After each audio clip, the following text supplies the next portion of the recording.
பிரியமானவர்களே, இயேசுவின் நாமத்தில் உங்களுக்கு என் அன்பின் வாழ்த்துக்கள். ஏசாயா 46 இனிமேலும் நான் ஏந்துவேன், நான் சுமப்பேன், நான் தப்புவிப்பேன்.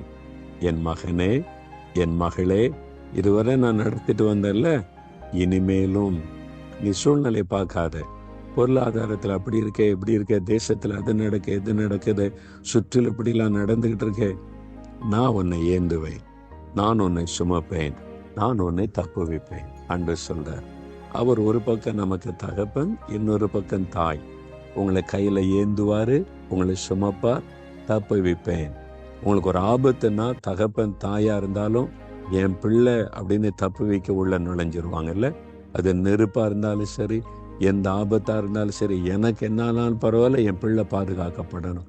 அப்படித்தான் இயேசு சிலுவையில் நமக்காக தன்னை பலியாய் கொடுத்து, என் பிள்ளைங்க பாதுகாப்பாக இருக்கணும், என் பிள்ளைங்க ஆசீர்வாதமாக இருக்கணும், என் பிள்ளைங்க சாத்தானுடைய கிரியைகளுக்கு, அவனுடைய ஆபத்துக்கு விலக்கி அவங்க நல்லா சேஃபாக இருக்கணும் என்பதற்காக சிலுவையில் சாத்தானோடு யுத்தம் பண்ணி ஜெயம் எடுத்தார். நம்ம மேலே உள்ள அன்பு. அவர் சொல்றார், என் மகனே, மகளே, நான் உன்னை ஏந்துவேன், என் கையில் நீ இருக்கிற, ஏன் பயப்படுற? என் கையிலேருந்து யாரும் உன்னை பறித்து கொள்ள முடியாது. நான் உன்னை தூக்கி சுமப்பேன். நீ ஏன் கலங்குற?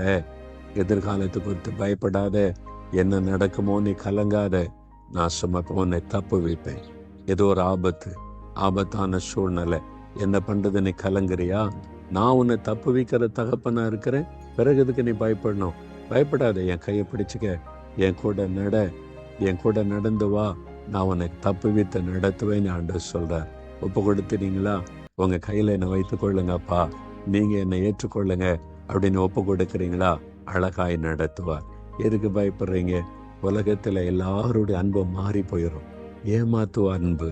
உங்களை பயன்படுத்துறதுக்காக நேசிக்கிற மாதிரி நடிப்பாங்க. ஆனா இயேசுடைய அன்பு தான் மாறாதது.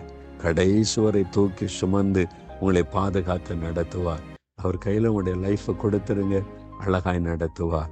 அப்பா, எனக்கு இந்த உலகத்துல உண்மையா நேசிக்க யாரும் இல்லை, சூழ்நிலை பார்த்தா பயமா இருக்குதுப்பா, என்னை நீங்க பொறுப்படுத்தி கொள்ளுங்க. என்னை யார் இப்ப ஜெபிக்கிறாங்களோ, இந்த மகன், இந்த மகள், இந்த தாயார், தகப்பனார் யார் ஜெபிக்கிறாங்களோ அவங்கள ஏந்தி கொள்ளுங்க. அவங்கள நீங்க சுமந்து பாதுகாத்து நடத்துங்க. இக்கட்டுக்கு விலைக்கு தப்பு வச்சிருங்க. இன்னைக்கு அவங்களுடைய வாழ்க்கையில் இருக்கிற இந்த இக்கட்டுகள், போராட்டத்தின் விடுதலை கொடுத்துருங்கப்பா.